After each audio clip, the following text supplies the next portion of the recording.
আমি আপনাদের সামনে সূরা বাকারার 177 নম্বর আয়াতটি তেলাওয়াত করেছি। পবিত্র কোরআনে সবচেয়ে বড় সূরাটির নাম হচ্ছে সূরাতুল বাকারা। এই সূরাটিতে আল্লাহ তাআলা অনেক গুরুত্বপূর্ণ বিষয়ে কথা বলেছেন। মুহাম্মদ সাল্লাল্লাহু আলাইহি ওয়াসাল্লামের জীবনে দুটো অংশ, একটা হলো মাক্কি জীবন আর একটাকে আমরা বলি মাদানী জীবন। মাক্কি জীবনে তিনি মক্কার মানুষদেরকে তৈরি করেছেন, তাদেরকে জ্ঞান বিজ্ঞান, কোরআনের আয়াত, কোরআনের মেসেজ, এই বিষয়গুলোতেই তাদেরকে শিখিয়েছেন। হিজরতের পরে যখন তিনি মদিনায় গেলেন, মদিনায় যাওয়ার পরে তিনি একটি ছোট ইসলামী রাষ্ট্রের রাষ্ট্রপ্রধান হলেন, মুহাম্মদুর রাসূলুল্লাহ সাল্লাল্লাহু আলাইহি সাল্লাম। এই মদিনার মানুষগুলো কেমন হবে, তাদের জীবন কেমন হবে, চরিত্র কেমন হবে, আমল আখলাক কেমন হবে, কিভাবে দেশকে পরিচালনা করতে হবে, ব্যবসা বাণিজ্য কিভাবে করতে হবে, আন্তর্জাতিক চুক্তি কিভাবে করতে হবে, নারীর অধিকার কেমন হবে, অন্যান্য যে সমস্ত ইসলাম বহির্ভূত যারা আছেন, ইহুদি খ্রিস্টান মুশরিক, তাদের সাথে কীরকম সম্পর্ক হবে, এই বিষয়গুলো এই সূরাটিতে বিস্তারিত বলা আছে। আমাদের হাতে যেহেতু সময় কম, আমি সংক্ষিপ্ত সময়ে আজকের আয়াতটা থেকে দুই একটা কথা বলতে চাই। আল্লাহ তাআলা এখানে বলছেন, লাইসাল বিররা আন তুওয়াল্লু ওয়াজুহাকুম কিবালাল মাশরিক ওয়াল মাগরিব। হে পৃথিবীর মানুষ, তোমরা দিন রাত 24 ঘন্টায় যে সমস্ত আনুষ্ঠানিকতা করো, যে সমস্ত আমল করো, যে সমস্ত চলাফেরা, তোমাদের ব্যবসা বাণিজ্য, ঘুম থেকে উঠে এরপরে আবার ঘুমানো পর্যন্ত যে কাজগুলো তোমরা করো, এই কাজের মধ্যে কোনো কল্যাণ নাই যদি ওই কাজের সাথে ঈমান না থাকে। কি না থাকে? ঈমান। তো আল্লাহ তাআলা বলছেন, ওয়ালাকিন্নাল বিররা মান আমানা বিল্লাহ ওয়াল ইয়াউমিল আখির ওয়াল মালাইকাত ওয়াল কিতাব ওয়ান নাবিয়্যিন। তোমার সারা দিনের যত কাজকর্ম আছে, সকল কাজকর্মের মধ্যে আনুষ্ঠানিকতার মধ্যে কোনো কল্যাণ নাই। ইভেন তুমি নামাজও যদি পড়ো, এটা পূর্ব দিক থেকে নামাজ পড়লা না পশ্চিম দিকে ফিরে নামাজ পড়লা, এটা আল্লাহর কাছে কোনো গুরুত্বপূর্ণ বিষয় নয়। আল্লাহর কাছে বিষয়টা হচ্ছে যে তোমার টোটাল কাজের সাথে ঈমান আছে কিনা। ঈমান যদি না থাকে তাহলে তোমার নামাজ কালাম, রোজা, হজ, যাকাত, দান সদকা, মসজিদ মাদ্রাসা, ব্যবসা বাণিজ্য, যা কিছু করো কোনো কিছুর মধ্যে কোনো কল্যাণ নাই। কল্যাণটা হচ্ছে প্রত্যেকটা কাজের সাথে কি থাকতে হবে? ঈমান। চোখ কান কোনো কিছুই আপনাকে সাপোর্ট করতেছে না, কিন্তু বিশ্বাস করতে হচ্ছে, ওইটাকে ঈমান বলে। তাহলে ঈমান হইতে হবে কি দেখা জিনিসের উপরে নাকি না দেখা জিনিসের উপরে? এটা একটা পয়েন্ট, গুরুত্বপূর্ণ কথা। ঈমান কোনোদিন দেখা জিনিসের উপরে হয় না। ঈমান বিল গায়েব হইতে হবে, ঈমান হইতে হবে অদৃষ্ট জায়গার দেশের উপরে। আমি ইসলামের কথা পরে বলি, শুধুমাত্র বিশ্বাসের কথা বলতেছি। বিশ্বাস কখনো দেখা জিনিসের উপরে হয় না, বিশ্বাস হতে হয় অদেখা জিনিসের উপরে। আপনাকে এখানে বললো যে ওই পাশে আইওটিতে আগুন লাগছে, আপনি বিশ্বাস করে দৌড়ে গেলেন। যদি বিশ্বাস না হয় আপনি যাবেন না। আগুন যখন দেখা যাবে তখন তো আর বিশ্বাসের কিছু নেই। কি কথা ঠিক না? তাহলে বিশ্বাস হইতে হবে দেখা জিনিসের উপরে নাকি না দেখা জিনিসের উপরে? না দেখা জিনিসের উপরে। যে জিনিস দেখা যায় না, সরাসরি জ্ঞান দিয়ে অনুভব করা যায় না, ইনডাইরেক্ট জ্ঞান দিয়ে বিশ্বাস করতে হয়, সেটাকে ঈমান বলে। যে জিনিস দেখা যায় না, সরাসরি কোনো বোঝা যাচ্ছে না, না দেখে সরাসরি জ্ঞান ছাড়া ইনডাইরেক্ট জ্ঞান দিয়ে, প্রত্যক্ষ জ্ঞান না পরোক্ষ জ্ঞান দিয়ে বিশ্বাস করতে হয় যে না, একজন আমার কাছে 100 টাকা ধার চাইলো। কত টাকা ধার চাইলো? 100 টাকা, বললো যে আগামী সপ্তাহে আপনাকে দেব। তো আগামী সপ্তাহে এই লোকটা টাকা দিবে কি দিবে না আমি কি এটা বুঝতে পারবো? ডাইরেক্ট আমার কোনো জ্ঞান আছে? নাই, কিন্তু আমাকে বিশ্বাস করতে হচ্ছে যে আমি কি আসলে তাকে টাকা দেব নাকি দেব না। ইনডাইরেক্ট ভাবে আমাকে বিশ্বাস করতে হয় লোকটা দেখতে কেমন, আগে কারো টাকা নিয়ে মেরে দিছে কিনা, অথবা টাকা নিয়ে টাকা দেওয়ার তার ওয়াদা ঠিক আছে কিনা। সব কিছু ইনডাইরেক্ট ভাবে চিন্তা ভাবনা করে আমি সিদ্ধান্ত নেই, আমি ঈমান ঠিক করি, বিশ্বাস করি যে তাকে আমি 100 টাকা ধার দেব কি দেব না। যদি আমি দেই তাহলে পজিটিভলি নিলাম, যদি আমি না দেই তাও আমি না দেওয়ার সিদ্ধান্ত নিলাম। হয় দেওয়ার সিদ্ধান্ত নেব, না হলে না দেওয়ার সিদ্ধান্ত নেব। কি ঠিক আছে না? এটাকে ঈমান বলে। তাহলে ঈমান মানে বিশ্বাস, 1 নম্বর। 2 নম্বর আমরা বললাম যে ঈমান কাকে বলে। 3 নম্বর আমি যে কথাটা বলতে চাই, বিশ্বাস ছাড়া দুনিয়াতে কোনো মানুষ 1 সেকেন্ড চলতে পারবে না। অথচ দেখা যাচ্ছে না, না দেখা জিনিসের উপরেই, না দেখা জিনিসের উপরেই তাকে বিশ্বাস করতে হচ্ছে। এইটা ছাড়া কোনো মানুষের পক্ষে 1 সেকেন্ড চলা সম্ভব না। যেমন আপনি বললেন যে আমাকে 200 টাকা ধার দেন, আপনাকে বিশ্বাস করে তাৎক্ষণিক সিদ্ধান্ত নিতে হবে। আপনার মা বলল যে ওই লোকটা তোমার বাবা, জন্মের পরে যখন আপনি কথা বলা শিখতেছেন তখন আপনার মা দেখাই দিল যে এই লোকটা আপনার বাবা, তখন আপনি তাকে বাবা বলে ডাকতেছেন, আব্বা বলে ডাকতেছেন। এই ছেলেটা বড় হয়ে যদি বলে যে আমি না দেখা জিনিস বিশ্বাস করি না, উনি যে আসলে আমার বাবা এটার প্রমাণ কি? তাহলে পৃথিবীতে কোনো মা কি তার সন্তানকে বুঝাই দিতে পারবে যে এই লোকটা তোমার বাবা? প্র্যাকটিক্যাল দেখাইতে পারবে না। বাবা তার মাকে পরিচয় করা দিচ্ছে, আত্মীয় স্বজন বলতেছে যে ওই মহিলাটা তোমার মা। তাহলে আমার যিনি মা, আমার যিনি বাবা, আমি কিন্তু সরাসরি জানি না যে উনি আমার বাবা কিনা, উনি আমার মা কিনা। লোকজন আমাকে দেখাই দিচ্ছে, পরিচয় করাই দিয়েছে, এই জন্য উনি আমার বাবা মা। তাহলে আমি কি দেখে বিশ্বাস করতেছি নাকি না দেখে বিশ্বাস করতেছি? না দেখে বিশ্বাস করতেছি। আপনি ডাক্তারের কাছে গেলেন, ডাক্তারের কাছে আপনি যাওয়ার পরে আপনাকে যে প্রেসক্রিপশনটা লিখে দিল যে এই এই ওষুধগুলো আপনি খান, আপনি কি খাওয়ার আগে বুঝতে পারবেন যে আপনি সুস্থ হইলেন কি হলেন না? আপনি হবেন কি হবেন না আপনি জানেন না। এই জন্য দেখবেন যে অনেক ডাক্তারের ওষুধ কোনো কাজে লাগে না, কিন্তু আমাকে বিশ্বাস করে খাইতে হয়। কি কথা ঠিক না? একজন কৃষক একটা ধান, একটা আলু, একটা পটল, একটা বীজ মাটির নিচে বপন করলেন। আদৌ এই মাটি থেকে এটা ধান হবে কিনা, গাছ হবে কিনা, ফল হবে কিনা আমরা কি কেউ জানি? কিন্তু আমাকে না দেখে বিশ্বাস করতে হচ্ছে না। তাহলে মানুষের জীবন যতগুলো বিশ্বাস আছে, এটা কি দেখার উপরে নাকি না দেখার উপরে? না দেখার উপরে। গুরুত্বপূর্ণ পয়েন্ট কিন্তু এটা। একটা বাচ্চা ABCD পড়া শিখলে ইংরেজি শিখতে পারবে, সরেও সরেয়া পড়া শিখলে বাংলা শিখতে পারবে, আলিফ বা তাসা পড়া শিখলে আরবি শিখতে পারবে। আসলে শিখতে পারবে কিনা আমরা কি আগে থেকে দেখতে পারি? না। আমাকে বিশ্বাস করেই জানতে হয় যে লেখাপড়া করে ডিগ্রি নেওয়ার পরে তখন বোঝা যায় যে আমি কি ইংরেজি শিখতে পারলাম কিনা, বাংলা শিখতে পারলাম কিনা, আরবি শিখতে পারলাম কিনা। একজন আসামি যখন একজন উকিলকে ধরে যে ভাই আপনি আমার মামলাটা পরিচালনা করেন, তো এই মামলায় কি আমি আসলে জিতবো না হারবো আমি তো জানি না। আমাকে ওই উকিলের টোটাল অবস্থা দেখে আমাকে তার উপরেই ভরসা করতে হয়, ঈমান আনতে হয়, বিশ্বাস করতে হয় যে আমার মামলাটা আপনি চালান, কি হবে পরে দেখা যাবে। বিশ্বাস করেই তো আমি তার উপরে আমার ফাইলটা, কাগজপত্রগুলো তুলে দিই। তাহলে এখন কি বুঝলেন যে বিশ্বাস কি দেখার উপরে হয় নাকি না দেখার উপরে হয়? না দেখার উপরে হয়। আর না দেখার উপরে বিশ্বাস করা ছাড়া একটা মানুষ দুনিয়াতে 1 সেকেন্ড চলতে পারবে না। দেখেন ঈমান কত গুরুত্বপূর্ণ বিষয়। আমরা কিন্তু কখনো ভাবি না। প্রত্যেকটা মুহূর্তে আমি না দেখা জিনিসের উপরে বিশ্বাস করতেছি। দেখা জিনিসের উপরে কেউ বিশ্বাস করে না। দেখা তো যাচ্ছে, আবার বিশ্বাস কিসের? তাহলে বাংলা শিখতে হলে যেমন সরেয়া সরেয়া শিখতে হবে, ইংরেজি শিখতে হলে ABCD শিখতে হবে, আরবি শিখতে হলে আমাকে আলিফ বা তাসা শিখতে হবে। একইভাবে যদি আমি ইসলাম শিখতে চাই তাহলে আমাকে 7টা বিষয়ের উপরে বিশ্বাস করতে হবে।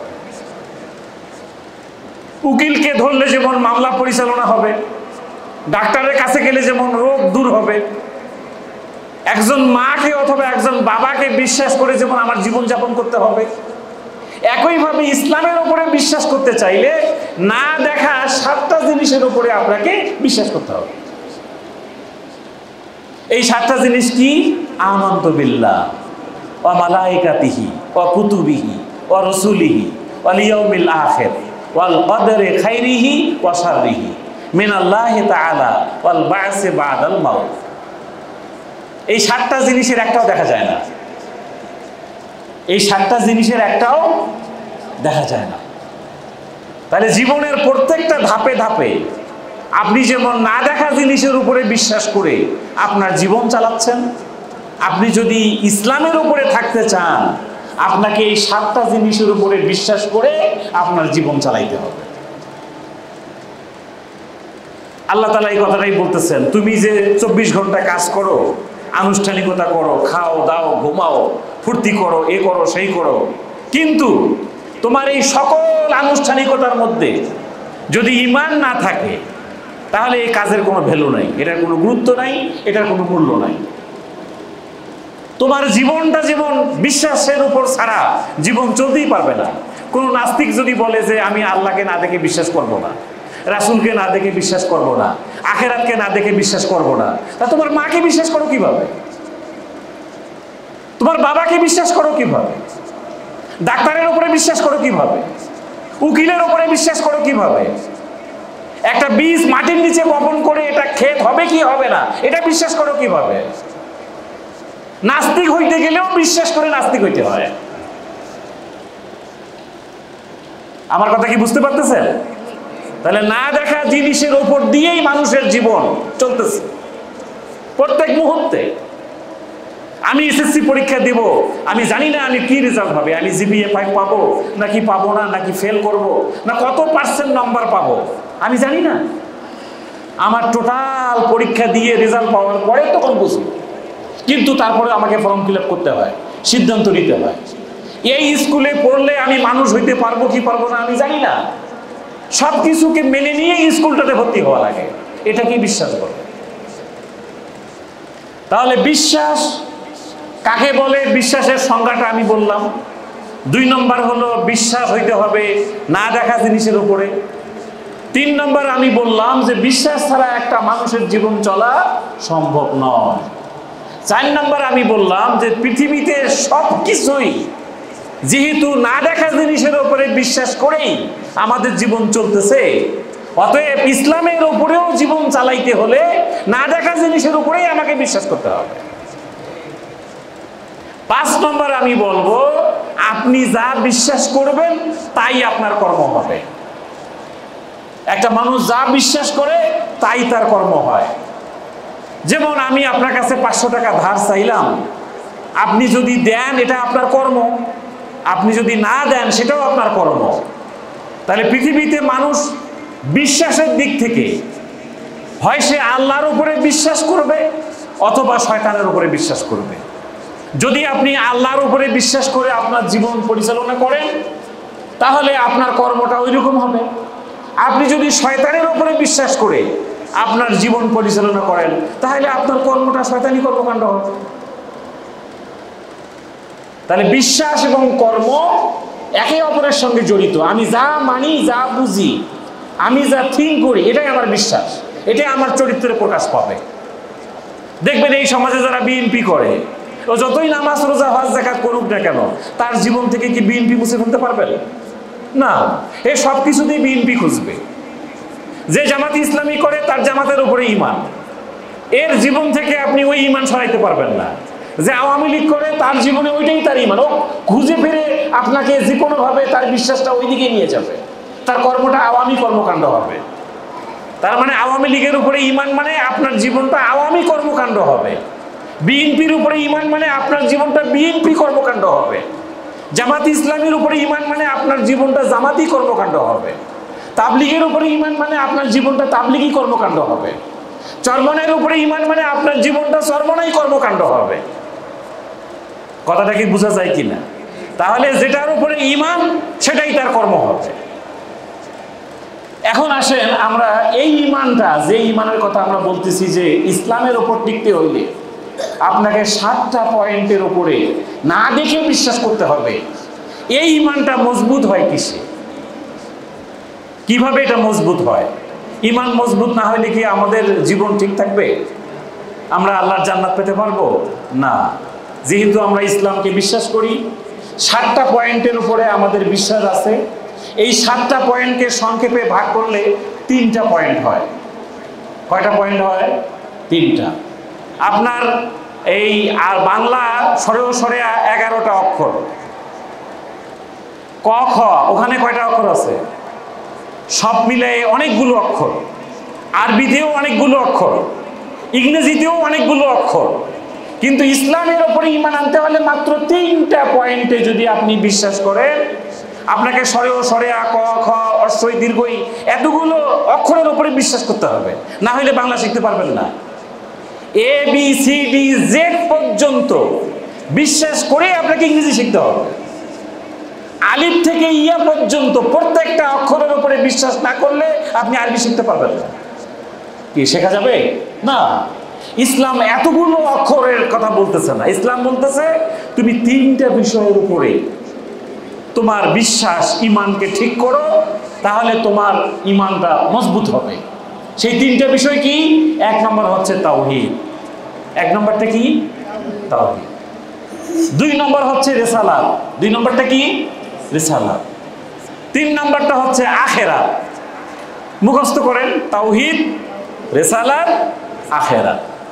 আমরা যে 7টা পয়েন্টের কথা বললাম, ওই 7টা পয়েন্টকে 3 ভাগে ভাগ করা যায়। ওই 7টা পয়েন্টের মধ্যে আখিরাতের পয়েন্ট আছে, তাওহীদের পয়েন্ট আছে, রিসালাতের পয়েন্ট আছে। যেমন আমি যদি বলি ওয়াল কদরে খাইরিহি মিনাল্লাহি তাআলা ওয়াল বাসে বাদাল মাউত, ওয়াল বাসে বাদাল মাউত, এটা আখিরাতের সাথে সম্পর্ক। ওয়াল ইয়াউমিল আখির, আখিরাতের সাথে সম্পর্ক। ওয়ান নাবিয়িন, রিসালাতের সাথে সম্পর্ক। ওয়াল কিতাব, রিসালাতের সাথে সম্পর্ক। আর বাকিগুলো তাওহীদের সাথে সম্পর্ক। তাহলে 3টা পয়েন্ট, তাওহীদ, রিসালাত, আখিরাত। এই 3টে বিষয়ে আপনাকে না দেখে বিশ্বাস করতে হবে। এই বিশ্বাসটা আপনার মজবুত হবে কিভাবে? মজবুত হওয়ার জন্য আল্লাহ তাআলা কোরআনের সূরা তাওবাতে একটা আয়াত বলেছেন, সেটা হচ্ছে কুল, হে রাসূল আপনি পৃথিবীর মানুষকে বলে দেন, ইন কানা আবাউকুম ওয়া আবনাউকুম ওয়া ইখওয়ানুকুম ওয়া আজওয়াজুকুম ওয়া আশিরাতুকুম ওয়া আমওয়ালুন ইকতারাফতুমুহা ওয়া তিজারাতান তাকশাউনা কাসাদাহা ওয়া মাসাকিনু তারদাউনাহা আহাব্বা ইলাইকুম মিনাল্লাহি ওয়া রাসূলিহি ওয়া জিহাদিন ফি সাবিলিহি ফাতারাব্বাসু হাত্তা ইয়াতি আল্লাহু বিআমরিহি। এই আয়াতের মধ্যে আপনার ঈমান মজবুত হওয়ার সুন্দর একটা পয়েন্ট বলে দেওয়া আছে। এখানে 8টা পয়েন্ট বলা আছে নেগেটিভ, 3টা পয়েন্ট বলা আছে পজিটিভ। ভালো করে শোনেন। 8টা বিষয়ের উপরে যদি আপনার জীবনের ঈমান মজবুত হয়, 3টা বিষয়ের উপরে যদি আপনার ঈমান হালকা হয়, আপনার মরণ। আপনার কি? মরণ। বলেন তো পানির অপর নাম কি? বলেন না সবাই, পানির অপর নাম কি? জীবন। তা পানির অপর নাম যদি জীবন হয়, তো মানুষ পানিতে ডুবে মারা যাবে কেন? কি পানিতে ডুবে মানুষ মারা যায় না? একটা বাচ্চা পুকুরে পড়ে মারা যায় না? নৌকা ডুবি হলে মানুষ মারা যায় না? কেন মারা যাবে? পানির অপর নাম তো জীবন। ওখানে থাকলে তো পানি খেয়ে খেয়ে বাঁচতে পারবে। পানির অপর নাম জীবন নয়, পরিমাণ মতো পানির অপর নাম জীবন। কথাটা মুখস্থ করেন। কতটুক পানির অপর নাম জীবন? পরিমাণ মতো।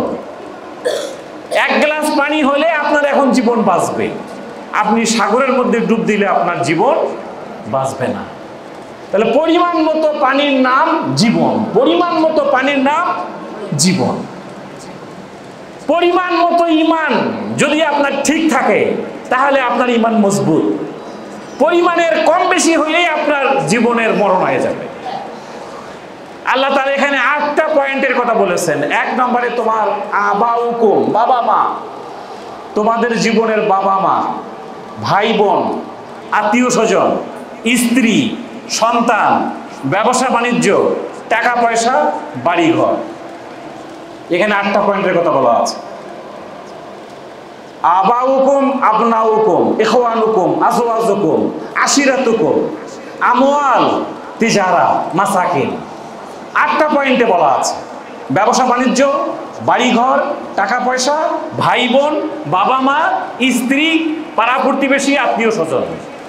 এই বিষয়গুলো যদি তোমার কাছে 3টা পয়েন্টের থেকে বেশি গুরুত্ব পায়, 3টা পয়েন্ট কি? মিনাল্লাহ, আল্লাহর থেকে, ওয়া রাসূলিহি, রাসূলের থেকে, ওয়া জিহাদিন ফি সাবিলিহি, আল্লাহর এই পৃথিবীতে আল্লাহর আইন কায়েম করতে হবে, এইটার থেকে। তাহলে কয়টা পয়েন্ট বেশি গুরুত্ব পায়? 8টা পয়েন্ট। 3টা পয়েন্টের থেকে তোমার আল্লাহ, আল্লাহ রাসূল, আল্লাহর পথে জিহাদ, এই 3টা পয়েন্ট যদি তোমার জীবনে 8টা পয়েন্ট বেশি গুরুত্ব পায়। 8টা পয়েন্ট কি কি? তোমার বাবা মা, তোমার ভাই বোন, তোমার স্বামী স্ত্রী, তোমার টাকা পয়সা, বাড়িঘর, জমি জায়গা, এগুলো যদি তোমার কাছে বেশি গুরুত্ব পায়, তাহলে তোমার ইমানের মরণ, তোমার ইমান নাই, ইমান তোমার দুর্বল হয়ে গেল। আর যদি এই 8টা জিনিস পরিমাণ মতো থাকে, যতটুকু দরকার অতটুকুই, যতটুকু দরকার। পানির অপর নাম জীবন, তার মানে আমি সাগরে হাবুডুবু খাবো না। যতটুকু পানি আমার দরকার আমি অতটুকুই খাবো। আপনার বাবা মা লাগবে, ভাই বোন লাগবে, স্বামী স্ত্রী লাগবে, জমি জায়গা লাগবে, গাড়ি বাড়ি লাগবে, টাকা পয়সা লাগবে, কতটুকু লাগবে? যতটুকু পরিমাণ। কথাটা বুঝতে পেরেছেন? ওই যতটুকু পরিমাণের বেশি পরিমাণে যদি তুমি খাইতে চাও, ভোগ করতে চাও, ওই দিকে যদি তোমার মনোযোগ থাকে, তাহলে তোমার ইমানের মরণ। তাহলে তোমার ইমান আছে বলে মনে করার কোনো সুযোগ নাই। আর যদি এই 8টা জিনিস পরিমাণ মতো থাকে, পরিমাণ মতো, এর সাথে যদি আল্লাহ, আল্লাহ রাসূল, আল্লাহর পথে জিহাদ। কি কি বললাম বলেন তো দেখি? 1 নম্বর কি বলছি? আল্লাহ। 2 নম্বরে কি বলছি? আল্লাহ রাসূল। 3 নম্বর কি বলেছি? আল্লাহর পথে জিহাদ। এই 3টা পয়েন্ট যদি 8টা পয়েন্টের থেকে তোমার কাছে বেশি গুরুত্ব পায়, আমি আল্লাহ বলছি তোমার ইমান মজবুত। সুবহানাল্লাহ। আর যদি না হয়, আল্লাহ তাআলা বলছে আল্লাহু লা ইয়াহদিল কওমাল ফাসিকিন আল্লাহু লা ইয়াহদিল কওমাজ জালিমিন। আমি এই সমস্ত জালেম, ফাসিক, এরকম লোকদেরকে আমি হেদায়েত দেই না, যদি এদের জীবনে পরিমাণ যতটুকু এর থেকে বেশি খাইতে চায়, এর থেকে বেশি ভোগ করতে চায়। 3টা জিনিসের থেকে 8টা জিনিস গুরুত্ব বেশি পাইলে আপনার ইমান নাই, ইমান মজবুত হবে না। তাহলে আমাদের ইমানকে মজবুত হইলে কয়টা জিনিসের উপর গুরুত্ব দিতে হবে? 8টা নাকি 3টা? ভালো করে বলেন, কয়টা? 3টা। ওই 8টা জিনিস কতটুকু লাগবে? পরিমাণ মতো। তাহলে পানির অপর নাম জীবন, এই কথাটা ঠিক, কিন্তু পরিমাণ মতো। আল্লাহ, আল্লাহ রাসূল, আল্লাহর পথে জিহাদ, এই জিনিসের বিপরীতে যে 8টা জিনিসের কথা বলা হলো, বাবা মা, ভাই বোন, আত্মীয় স্বজন, পাড়া প্রতিবেশী, ছেলে মেয়ে, আপনার সম্পদ, গাড়ি বাড়ি, টাকা পয়সা, ব্যবসা বাণিজ্য, এটা যদি ওই 3টা জিনিসের থেকে বেশি গুরুত্ব পায়, আপনার মরণ, মরণ, মরণ, ধ্বংস, ধ্বংস, ধ্বংস। এখন আসেন আমরা এর পরের পয়েন্টে যে কথা বলতে চাই, সেটা হলো ইমান মজবুত হওয়ার জন্য আমরা বললাম যে 3টা বিষয়কে আপনার বেশি গুরুত্ব দিতে হবে, 8টা বিষয়কে কম গুরুত্ব দিতে হবে। আরেকটা পয়েন্ট এখন আমরা বলবো, সেটা হলো ইমান হারিয়ে যায় না কোন কারণে, কি কারণে ইমান হারিয়ে যায় না? যেমন উজু ভঙ্গের কারণ আছে কিনা বলেন তো দেখি। কি উজু কি সবসময় থাকে না, ভঙ্গ হয়? কি বলেন, উজু কি হয়? উজু ভেঙে যায় না? কেউ কি এশার নামাজ পড়ে ওই উজু দিয়ে ফজরের নামাজ পড়তে পারবে না? ঘুমাই গেলে উজু ভঙ্গ হয়ে গেল। ইমান কি কারণে ভঙ্গ হয়? ইমান কিন্তু সবসময় টিকে থাকে না। ইমান একটা পারদের মতো, পারদ।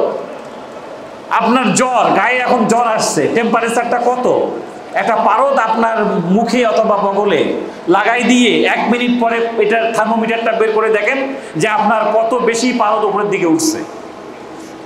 যত বেশি উপরের দিকে উঠছে, এটা আপনার টেম্পারেচার, আপনার তাপমাত্রা। আপনার 100-র উপরে চলে গেলে, 98-র উপরে চলে গেলে আপনার শরীর গরম হয়ে যাবে। একইভাবে ইমান কিন্তু একটা তাপমাত্রার নাম, টেম্পারেচারের নাম। ইমান কিন্তু জ্বলতে থাকে, এটা জ্বলতে থাকে। ইমান একটা অগ্নিশিখা, এটা জ্বলতে থাকে, এটা এক জায়গায় থাকে না। ইমানের কারণেই যখন আল্লাহ, আল্লাহ রাসূল, আল্লাহর পথে জিহাদ, এই জিনিসটা আপনার কাছে বেশি গুরুত্ব পাবে। যত বেশি গুরুত্ব পাবে তত আপনার থার্মোমিটারের টেম্পারেচার বাড়তে থাকবে। কি সুবহানাল্লাহ না? যত আপনি নামাজটা বুঝে বুঝে পড়বেন তত টেম্পারেচার বাড়তে থাকবে। আপনি আমানতু বিল্লাহ বোঝেন না, কোরআন শরীফ বোঝেন না, আত্তাহিয়াতু বোঝেন না, দরুদ শরীফ বোঝেন না, দোয়া কুনুত বোঝেন না, আসেন আর চলে যান, এটা একটা এক জায়গায় দাঁড়িয়ে আছে, ইমান নড়াচড়া করতেছে না। যখনই আপনি বুঝবেন যে আল্লাহুম্মা ইন্না নাস্তাঈনুকা ওয়া নাস্তাগফিরুকা ওয়া নু'মিনু বিকা ওয়া নাতাওয়াক্কালু আলাইকা ওয়া নুসনি আলাইকাল খায়র ওয়া নাশকুরুকা ওয়া লা নাকফুরুকা, এগুলো যখন আপনি বুঝবেন, ঈমান এক জায়গায় থাকবে না, উপরের দিকে উঠতে থাকবে। আমরা এক জায়গায় দাঁড়িয়ে আছি, আসতেছি আর যাচ্ছি, কোনো ইমপ্রুভমেন্ট হচ্ছে না। ঈমান এক জায়গায় দাঁড়িয়ে থাকার জিনিস না। তাহলে এখন আসেন, ঈমান ভঙ্গ হয় কি কারণে? আমি দুইটা কথা বলবো। দুইটা বিষয় যদি আপনার জীবনে ঈমানের সাথে মিশে যায়, ঈমানের সাথে কি হয়? মিশে যায়, তাহলে ঈমান ভঙ্গ হয়ে যাবে। আর এই দুইটা বিষয় যদি ঈমান এবং এই দুইটা বিষয় আলাদা হয়, তাহলে বুঝতে হবে আপনার ঈমান ঠিক আছে, ভঙ্গ হবে না। এক নম্বর, ঈমান হইতে হবে শিরিক মুক্ত। কি হইতে হবে? শিরিক মুক্ত। যেমন আমি যদি আপনাকে বলি আলো কাকে বলে, আলো,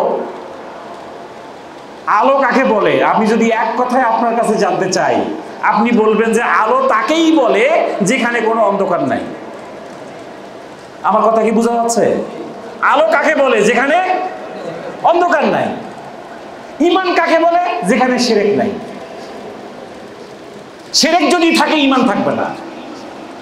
অন্ধকার থাকলে আলো থাকবে না, আলো থাকলে অন্ধকার থাকবে না। কথাটা বোঝা যাচ্ছে কিনা ভাই? আমি একেবারে সহজ সরল ভাষায় বলার চেষ্টা করতেছি। ঈমান থাকতে চাইলে শিরক থাকতে পারবে না, আর শিরক থাকতে চাইলে ঈমান থাকতে পারবে না। আলো থাকতে চাইলে অন্ধকার থাকতে পারবে না, অন্ধকার থাকতে চাইলে আলো থাকতে পারবে না। তাহলে ঈমান কি আমরা রাখবো নাকি ঈমান ভেঙে ফেলবো? রাখবো। এই জন্য কয়টা জিনিস মুক্ত ঈমান হইতে হবে? দুইটা। এক নম্বরটা কি বলেছি? শিরক। শিরক মুক্ত ঈমান হইতে হবে। শিরক কাকে বলে? এইটা নিয়ে আমাদের সমাজে আমরা অনেকেই এটা নিয়ে কনসাস না, সচেতন না। সেই শিরকের ব্যাপারে আল্লাহ কোরআন মাজিদে যে কথাগুলো বলেছেন যে ইন্না শিরকা লা যুলমুন আযীম, শিরক হচ্ছে সবচেয়ে বড় ভয়াবহ জুলুম, ভয়াবহ পাপ, এটা ভয়াবহ গুনাহ, কবিরা গুনাহ। আল্লাহ তাআলা কোরআন শরীফের সূরা নিসার মধ্যে বলেছেন কবিরা গুনাহ, বড় বড় গুনাহ। কবিরা মানে বড়, কবিরা মানে কি? বড়। বড় বড় গুনাহ থেকে নিজের জীবনকে বাঁচায় রাখো, আমি আল্লাহ তোমাকে জান্নাতে ঢুকাই দেব। কিন্তু কবিরা গুনাহ হচ্ছে শিরক, একটা কবিরা গুনাহ। এর থেকে আমাদের ঈমানকে মুক্ত করতে হবে। এই শিরক হচ্ছে চার প্রকার। কয় প্রকার বলেন তো? চার প্রকার। এক নম্বরে শিরক বিজাত, দুই নম্বরে শিরক বিল সিফাত, তিন নম্বরে শিরক বিল হুকুক, চার নম্বরে শিরক বিল ইখতিয়ারাত। চারটা পয়েন্ট।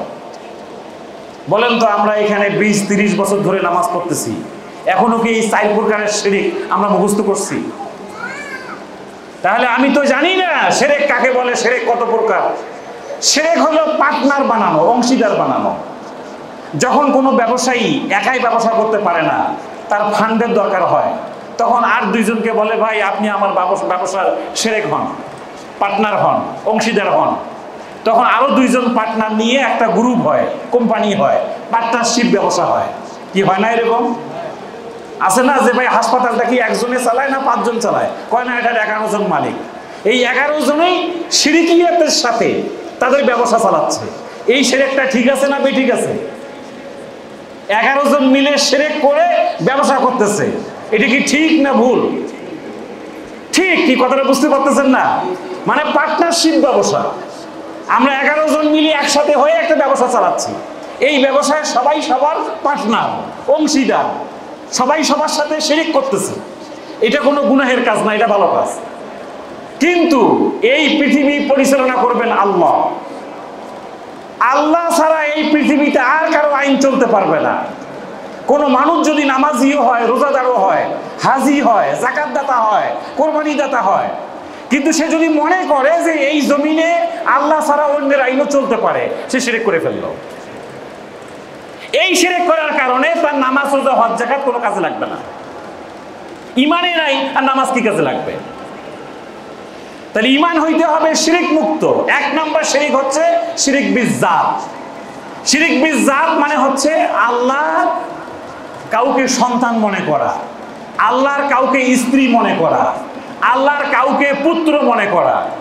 যেমন ইহুদিরা মনে করে ঈসা আলাইহিস সালাম আল্লাহর সন্তান, খ্রিস্টানরা মনে করে ওজায়ের আল্লাহর সন্তান, অনেকেই মনে করে ফেরেশতারা আল্লাহর কন্যা, অনেকেই মনে করে মারিয়াম আল্লাহর স্ত্রী। নাউজুবিল্লাহ। আমরা যারা বাংলাদেশের মুসলমান, আমরা কি এই কথাগুলোর সাথে একমত যে আল্লাহর সন্তান আছে, আল্লাহর কন্যা আছে, আল্লাহর স্ত্রী আছে? আমরা এগুলো বিশ্বাস করি না। এই শিরক থেকে আমরা মুক্ত, আলহামদুলিল্লাহ। দুই নম্বর শিরকটা হচ্ছে শিরক বিসিফাত, আল্লাহর গুণের সাথে শিরক করা, পার্টনার করা। যেমন আলিমুল গায়েব, এটা আল্লাহর একটা গুণ। আল্লাহর গুণটা কি? আলিমুল গায়েব। গায়েব আল্লাহ ছাড়া পৃথিবীতে আর কেউ জানে না, নবী মুহাম্মদও জানে না। কিন্তু আমাদের সমাজে অনেকে মনে করে পীর সাহেব গায়েব জানে। আমি পীর সাহেবের সামনে গেলাম, আমার মনের ভেতর কি আছে উনি গড়গড় করে সব বলে দিল, তার মানে আগে থেকে উনি সব জানেন। এরকম গাঁজাখুরি কথা যদি কেউ বলে, সে আল্লাহর সঙ্গে শিরক করবে। কথা বুঝতে পেরেছেন? তিন নম্বর হচ্ছে আল্লাহ হচ্ছে শিরক বিল হুকুম, অধিকার, অধিকার। চার নম্বর হচ্ছে শিরক বিল ইখতিয়ারাত, আল্লাহর ক্ষমতা। আল্লাহর ক্ষমতা, আল্লাহর অধিকারের সাথে কাউকে পার্টনার বানানো, অংশীদার বানানো। যেমন আইন দেওয়ার ক্ষমতা কার? বলেন, কার ক্ষমতা? আল্লাহ। রিজিক দেওয়ার ক্ষমতা কার? বাংলাদেশে অনেক মাদ্রাসার হুজুর আছে, অনেক মসজিদের ইমাম আছে।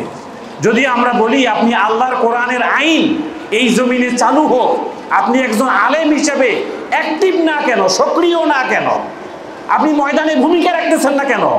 আমরা একজন সাধারণ মুসল্লি, আপনার কাছ থেকে তো আমাদের এই ব্যাপারে বক্তব্য শোনা দরকার। হয় না ভাই, কথা কইেন না। আমি যদি এই কথাগুলো ডাইরেক্ট বলি, আমার চাকরি থাকবে না। তাহলে চাকরি আপনার থাকবে না, তাহলে রিজিক দেওয়ার মালিক আপনি কাকে মনে করলেন? মসজিদ কমিটির সভাপতিকে না আল্লাহকে? মসজিদ কমিটির সভাপতি, মসজিদ। এটা আমি একজন আমি আলেমদের কথা, আমাকে নিয়ে আমি কথাটা বলতেছি যে আপনি কেন আল্লাহর কোরআনের কথা ঠিকঠাক মতো বলতে পারতেছেন না? আইন দেওয়ার অধিকার কার বলেন তো? আইন দেওয়ার ক্ষমতা কার? আল্লাহ। এই পৃথিবীতে আইন চলবে কার? আল্লাহ। আল্লাহ কোরআনের কথা বলেছেন, সৃষ্টি যার, আইন চলবে তার। সৃষ্টি কার? আল্লাহ। তাহলে আমি একজন ইমানদার হিসাবে আমি আইনদাতা কাকে মনে করব? আল্লাহকে। এই ক্ষেত্রে আমাদেরকে গাইডলাইন দেখাবে কে? আমাদের ইমাম সাহেব নাকি মুসল্লি? ইমাম সাহেব দেখাবে। কেন আজকে বাংলাদেশের অধিকাংশ ইমাম, এমনকি অনেক মাদ্রাসায়ও আমি তার ছাত্রকে জিজ্ঞাসা করছি, কওমি মাদ্রাসার ছাত্র, মুফতি, আমি জিজ্ঞাসা করেছি আল্লাহর আইন যে পৃথিবীতে কায়েম করতে হবে, আপনার কোনো ভূমিকা নাই কেন? এই কথা বলতে গেলে আমার মাদ্রাসা থেকে বের করে দেবে। তার মানে মাদ্রাসা থেকে বের করে দেওয়া, মসজিদ কমিটি থেকে আপনাকে চাকরি আউট করে দেওয়া, তার মানে আপনি রিজিকের মালিক কাকে মনে করলেন? তাহলে রিজিক দেওয়ার মালিক যদি আল্লাহ হয়, এইখানে যদি আমি মসজিদ কমিটির সভাপতি অথবা এলাকার কোনো মন্ত্রী, এমপি অথবা আমি কোনো প্রভাবশালী ব্যক্তিকে আমার রিজিক দাতা মনে করি, তাহলে আল্লাহর সাথে শিরক হলো কি হলো না? বলেন, শিরক। তাহলে একজন ইমানদারের জীবনের ইমান, ওই সময় ইমান ঠিক থাকবে যদি তার জীবনে শিরক না থাকে।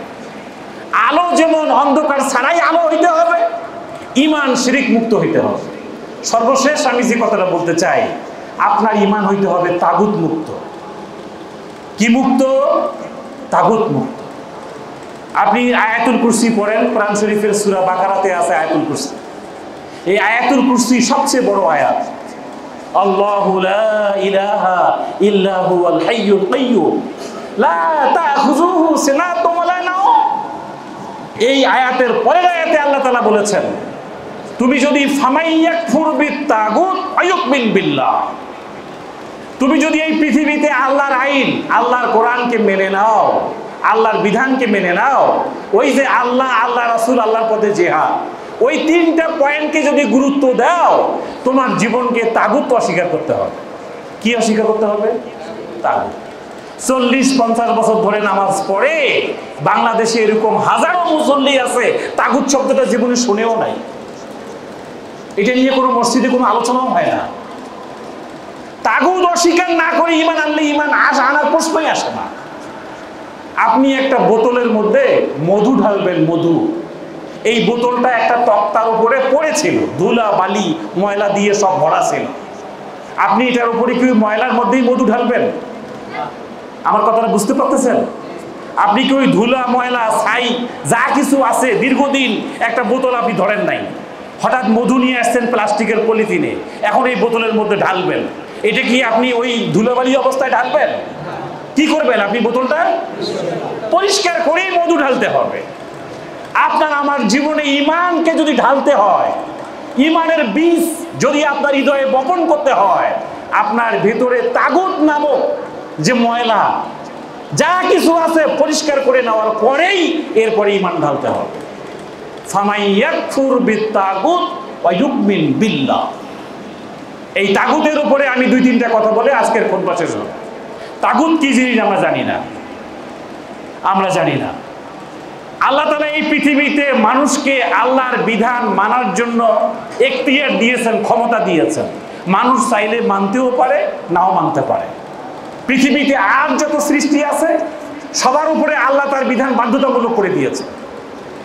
যেমন আম গাছকে বলছেন, আম গাছ তোমাকে আমি বানাইলাম, তুমি শুধু আম দিবা, তোমার কাছে কাঁঠাল হইতে পারবে না। কাঁঠাল গাছকে আল্লাহ বলেছেন তুমি শুধু কাঁঠাল দিবা, আম দিতে পারবে না। আল্লাহর এই আইন আম গাছ ফলো করতেছে, কাঁঠাল গাছ ফলো করছে। সূর্য, চন্দ্র, গ্রহ, নক্ষত্র, পাহাড়, পর্বত যত আছে, নদী, নালা, খাল, বিল, সব আল্লাহর হুকুমটা মেনে চলছে। একটা জাতির উপরে আল্লাহ তাআলা এই হুকুমটা বাধ্যতামূলক করেন নাই, সেটা হচ্ছে মানুষ। মানুষকে আল্লাহ বলেছেন আল্লাহর হুকুম সে মানতেও পারে, নাও মানতে পারে। আল্লাহর হুকুম মানলে সে জান্নাতে যাবে, না মানলে জাহান্নামে যাবে। এই হুকুমটা মানার জন্য আল্লাহ তাআলা 1,24,000 পয়গম্বর, 2,24,000 পয়গম্বর পাঠিয়েছেন। তারা হাতে কলমে শিখিয়ে দিবে মানুষ কিভাবে আল্লাহর আইনকে মেনে নেবে, আল্লাহর প্রতি ঈমান আনবে। তাহলে আল্লাহর আইন, আল্লাহর হুকুম, আল্লাহর উপরে ঈমান, এইটা মেনে নিলে আমি কোথায় যাব? জান্নাত না জাহান্নাম? জান্নাত। না মানলে কোথায় যাব? জাহান্নাম। এটাই আল্লাহর পরীক্ষা। আল্লাহ এটাই দেখতে চান আমার বান্দা কার গোলামি করে, কার আইন মেনে নেয়। এই ক্ষেত্রে যদি অমান্য করার ক্ষেত্রে, আল্লাহর বিধান অমান্য করার ক্ষেত্রে 2টা ধাপ আছে। একটা ধাপকে বলা হয় ফুসুক, ফিসক, পাপাচারিতা, আর একটা ধাপকে বলা হয় কুফরি। যে ধাপটা আপনি আল্লাহর আইন মানতেছেন না, আল্লাহর হুকুম মানতেছেন না। একটা লোক নামাজ পড়ে না, নামাজ না পড়ে এটা তার পাপাচারিতা, এটাকে ফুসুক বলে, সে মানতেছে না। কিন্তু একটা পর্যায়ে সে বললো খাও, নামাজ পড়ার দরকারটাই, এটা একটা ফালতু জিনিস, এটা পড়ার দরকার নাই। এটা হলো চূড়ান্ত ধাপ, আপনি কুফরি করলেন। তাহলে শুরুটা হয় ফিসিক, ফুসুক দিয়ে, শেষটা হয় কুফরি দিয়ে। আপনি একটা মানুষ যখন একটা জিনিস অস্বীকার করতে করতে করতে করতে কুফরির পর্যায়ে চলে যায়, এটাকে তাগুতি পর্যায়ে বলে, এটা কি তাগুত বলে। এই তাগুত কয়েকটা শক্তি আছে। 1 নম্বর আপনার নফস। আপনার জীবনের ভেতরে 2টা নফস কাজ করছে। একটা নফস বলতেছে চুরি করো, চাঁদাবাজি করো, ডাকাতি করো। একটা লোক একটা গরুর একটা ট্রাক, কোরবানির গরুর ট্রাক একটা ধরতে পারলেই তো 6 মাসের ইনকাম। খাওয়া এত কষ্ট করে মাসে মাসে 12,000 টাকা বেতন এই চাকরি করার দরকার থাকে। এটার ভিতরে কিন্তু আপনার একজন বলতেছে আপনাকে, আপনি এই কথাটা মেনে নিলেন, হয়তো একটা গরুর একটা ট্রাক ধরলেই তো আমার 6 মাসের ইনকাম হয়ে গেল, তাহলে খাও এই 7,000 টাকা চাকরি করে দরকার থাকে। আমি এটা বিদেশেও পাইছি। আমি বিদেশে, আরব দেশে জাহাঙ্গীরনগর বিশ্ববিদ্যালয়ের এক ছাত্র আমার কোম্পানিতে চাকরি করতে গেল। এই দেখি এত কষ্ট, 12 ঘন্টা ডিউটি। কয় আমরা জাহাঙ্গীরনগর বিশ্ববিদ্যালয়ে যখন মাস্তানি করতাম, চাঁদাবাজি করতাম, গাবতলীর গরুর হাটের একটা গরুর ট্রাক আটকাইতে পারলেই তো 1 বছরের ইনকাম। ফাও এই বিদেশে রোদ্রের মধ্যে কষ্ট করে ইনকাম করার দরকারটা কি? ও 3 দিন চাকরি করার পর চলে আসছে বাংলাদেশে, এখানে চাকরি করতে পারবো। এই যে আপনার ভিতরে এই একটা আত্মা আপনাকে এই কাজটা করতে বলতেছে, এটা হলো একটা নফস। আপনার বিবেক বলতেছে যে না, এই কাজটা করা ঠিক না, এটা অন্যায়। দেখবেন আপনার নামাজ চলতেছে, পাশে কিছু ছেলেমেয়েরা একসাথে ক্যারাম বোর্ড খেলতেছে। ওইখানে দেখবেন তাদের মনের ভিতরে দুইটা জিনিস কাজ করছে, যে এখন একটা নাটক দেখলে, সিনেমা দেখলে, মোবাইল দেখলে, ক্যারাম বোর্ড খেললে টাইম পাস হয়ে গেল, খাও মসজিদ যে নামাজ পড়ার দরকারটা কি। কিন্তু পাশে যে জামাত হচ্ছে, আল্লাহর কোরআনের তেলাওয়াত হচ্ছে, এটা কিন্তু তার ব্রেনে হিট করে। এই হিট করার কারণে সে হয়তো খেলার মাঠ থেকে উঠে এসে মসজিদে ঢুকে পড়তে পারে, অথবা নাও ঢুকতে পারে। তার মানে তার উপরে বিজয়ী লাভ করলো কে? হয় তার বিবেক, না হলে তার নফস। এটাকে প্রবৃত্তি বলে। আল্লাহ তাআলা কোরআনে বলছেন, ইয়া আইয়াতুহান নাফসুল মুতমাইন্না, তোমরা যদি নফসে মুতমাইন্না হও, আমি আল্লাহ কিয়ামতের মাঠে তোমাকে জান্নাত ঢুকায় দেব। কি সুবহানাল্লাহ করবেন না? আর তোমার যদি নফসের পরিবর্তে তোমার প্রবৃত্তি, মানুষের বডিতে দুইটা শক্তি সবসময় যুদ্ধ করতেছে। একটা শক্তি বলতেছে চুরি করো, ডাকাতি করো, সুদ খাও, ঘুষ করো, দুর্নীতি করো, চাঁদাবাজি করো, বদমাইশি করো। আর একটা শক্তি বলতেছে না না না, এটা করা ঠিক হবে না। এই যে শক্তিটা বিজয়ী হবে, এই শক্তিটাকে বলে নফসে মুতমাইন্না। আপনি ভালো মানুষ হয়ে গেলেন। যে শক্তিটা আপনাকে ভালো কাজের পরিবর্তে খারাপ কাজে উৎসাহ দিল, এটা হলো প্রবৃত্তি, এটা নফস। এটা আপনাকে জাহান্নামের দিকে নিয়ে গেল। এটা একটা তাগুতি শক্তি। তাহলে আমরা কার গোলামি করব? আমাদের বিবেকের নাকি নফসের? বিবেকের গোলামি করতে হবে। এই তাগুত থেকে একজন ইমানদারকে মুক্ত হইতে হবে। এই তাগুতি করা যাবে না। 2 নম্বর, আমাদের সমাজে আরেকটা তাগুতি শক্তি আছে, সেটা হলো আমাদের রসম রেওয়াজ। দেখবেন এই যে আমরা কোরআনের কথাগুলো বলতেছি না, সামনে অনেকেই বলতেছে জীবনেতে গেলে কখনো শুনি নাই, ইনি আবার হঠাৎ করে এই কথাগুলো কোত্থেকে আনলো। চায়ের দোকানে অনেকে চা খাইতে খাইতে বলে, হুজুর এগুলো নতুন কথা কোত্থেকে আনতেছে, আগে তো এগুলো কেউ বলে নাই, বাপ দাদার আমল থেকে তো আমরা এগুলো কথা শুনি নাই। মা আলফাইনা আলাইহি আবানা, কোরআন শরীফের আয়াত। যখন কোরআনের রিয়েল কথা কোনো মানুষকে বলা হয়, কই আমার বাপ দাদারা তো এই কথা বলে নাই, এগুলো উনি কোত্থেকে আনলো? এই যে বাপ দাদা রসম রেওয়াজ, দেখবেন চট্টগ্রামে বিয়ে করলে এক ধরনের রসম রেওয়াজ, বরিশালে বিয়ে করলে এক ধরনের মানে কালচার, সামাজিক কালচার, নোয়াখালীতে একরকম, রংপুরে একরকম, খুলনাতে আর একরকম। এক এলাকার লোক আরেক এলাকায় বিয়ে শাদী করলে কিছু প্রথা আছে, এই প্রথাগুলো আইনের থেকেও মারাত্মক। কি আছে না এরকম? বিয়ে ভেঙে যাচ্ছে, নানান ইস্যু আছে। এই রসম রেওয়াজগুলো আল্লাহর কোরআন সাপোর্ট করুক বা না করুক, এগুলো সামাজিকভাবে আমাদের সমাজে এস্টাবলিশ হয়ে গেছে। এটা একটা তাগুতি শক্তি। আমাদের এখানে খানকা আছে, মাজার আছে, হুজুর আছে, যাকে আমরা শ্রদ্ধা করি, ভালোবাসি। এটা হলো অন্ধ। 3 নম্বর হলো অন্ধ আনুগত্য। আপনি ব্যাংকের ম্যানেজার, আপনি একটা কথা বলেন, হয়ে গেল। আমাদের ইমাম সাহেব তো পাগড়ি পরে, জুব্বা পরে, কত বড় ইমাম, মুফতি, উনি তো এই কথাগুলো কোনোদিন বলে না, অতএব ওনার কথা ঠিক, আপনার কথা ঠিক না। এরকম লোক সমাজে আছে না? আছে। মানে অন্ধ আনুগত্য। আমার পীর সাহেবে আমার একমাত্র ব্যক্তি, আমার হুজুরই আমার একমাত্র হুজুর, আমার এলাকার যিনি প্রভাবশালী উনি আমার সব, বাকিরা আপনারা কি বলে গেলেন এগুলো আমরা মানতে রাজি না। এইরকম লোক সমাজে আছে কিনা? এই শক্তিটাও একটা তাগুতি শক্তি। 4 নম্বর হলো রিজেক্ট দেওয়ার ভয় দেখায়। রিজেক্ট দেওয়া, ওই যে কিছুক্ষণ আগে বললাম, মসজিদ কমিটির ইমাম, এলাকার প্রভাবশালী যারা আছে, তারা মনে করে হুজুর সাবধান, উল্টোপাল্টা কথা বললে কিন্তু চাকরি থাকবে না। কি আছে কিনা এরকম? আচ্ছা, এটাও একটা তাগুতি শক্তি। আর একটা হলো শাসন ক্ষমতা যাদের হাতে, তারা একদিকে নিজেও আল্লাহর বিধান মানবে না, আর একদিকে জনগণও যেন আল্লাহর বিধান মানতে না পারে, এই জন্য তারা সর্বশক্তি নিয়োগ করে। আছে না এরকম? গত 15 বছরে আমরা এরকম দেখেছি। কোনোভাবেই মানুষ আল্লাহর কোরআন শিখুক, এটা স্কুলেও নাই, মাদ্রাসায়ও নাই, ইউনিভার্সিটিতেও নাই, কোথাও কোরআন শেখার কোনো ব্যবস্থা নাই। ইউনিভার্সিটির ভাইস চ্যান্সেলর আল্লাহর কোরআন পড়তে পারে না, একটা কলেজের প্রিন্সিপাল আল্লাহর কোরআন পড়তে পারে না, স্কুলের হেডমাস্টার আল্লাহর কোরআন বুঝে না, এলাকার কমিশনার আল্লাহর কোরআন বুঝে না, একজন মন্ত্রী আল্লাহর কোরআন বুঝে না, একজন এমপি আল্লাহর কোরআন বুঝে না। আল্লাহর কোরআন যে বোঝে না, তার কি জনপ্রতিনিধি হওয়ার কোন যোগ্যতা আছে? এই কথাটা আমাদেরকে বুঝে নিতে হবে। এগুলো তাগুতি শক্তি। আপনি গত 15-20 বছরে, গত 50 বছরে বাংলাদেশে যদি মুসলমানের বাচ্চারা সবাই স্কুলে পড়ুক আর মাদ্রাসায় পড়ুক আর যেখানে পড়ুক, আল্লাহর কোরআনটা যদি শিখাই দেওয়া যাইতো, আমাদের দেশটা পরিবর্তন হইতো কিনা বলেন? চরিত্রের পরিবর্তন হতো না, মানুষের আমলের পরিবর্তন হতো না, আখলাকের পরিবর্তন হতো না। এই জায়গাগুলো থেকে আমরা আমাদের কোনো না কোনো আলুর ভর্তা কেমনে বানাইতে হবে আমরা শিখছি, নাচ গান কেমনে করতে হবে শিখছি, গিটার কেমনে বাজাইতে হবে আমরা জানি, মোবাইল কেমনে চালাইতে হবে আমরা জানি, কিভাবে নাটক মুভি সিনেমা দেখতে হবে এগুলোর পেছনে কোটি কোটি টাকা খরচ করা হয়েছে রাষ্ট্রীয়ভাবে। আল্লাহর কোরআন শেখার জন্য রাষ্ট্রীয়ভাবে সেই খরচ করা হয় নাই। কেন আজকে আমরা অন্ধকারের মধ্যে আছি? আমরা কিচ্ছু বুঝি না, দোয়া কুনুত বুঝি না, দোয়া মাসুরা বুঝি না, আত্তাহিয়াত বুঝি না, দরুদ শরীফ বুঝি না, আল্লাহর কোরআন বুঝি না, কোনো এলেমই নাই আমাদের মধ্যে। এই জন্য আজকে আমি কয়েকটা পয়েন্টে কথা বলেছি যারা আপনারা পরে আসছেন। 1 নম্বর আজকের পয়েন্টটা ছিল ইমানের উপরে। 1 নম্বর ইমান কাকে বলে, 2 নম্বর আমরা বলেছি ইমানের সংজ্ঞাটা কি, 3 নম্বর বলেছি যে ইমান ছাড়া একটা মানুষের পক্ষে চলা সম্ভব না, 4 নম্বর আমরা বলেছি ইমান এবং কর্ম, যার যেরকম ইমান তার কর্মটা সেরকম হবে। 5 নম্বর আমরা বলেছি ইসলামের ইমান বলতে কি বোঝায়। 6 নম্বর আমরা বলেছি ইমান কিভাবে মজবুত হয়। 7 নম্বর বলেছি ইমান কিভাবে ভেঙে যায়। ইমান ভেঙে যাওয়ার 2টা কারণ, একটা হলো শিরক আর একটা হলো তাগুত, আর একটা হলো মুনাফিক নেফাকি মুক্ত ইমান হইতে হবে। আল্লাহ তাআলা আজকের এই কথাগুলোর উপরে আমাদের জীবনে ইমানকে ঠিক করার তৌফিক দান করুন। আমরা যেন ইমানের উপর বাঁচতে পারি, ইমানের উপরেই মরতে পারি।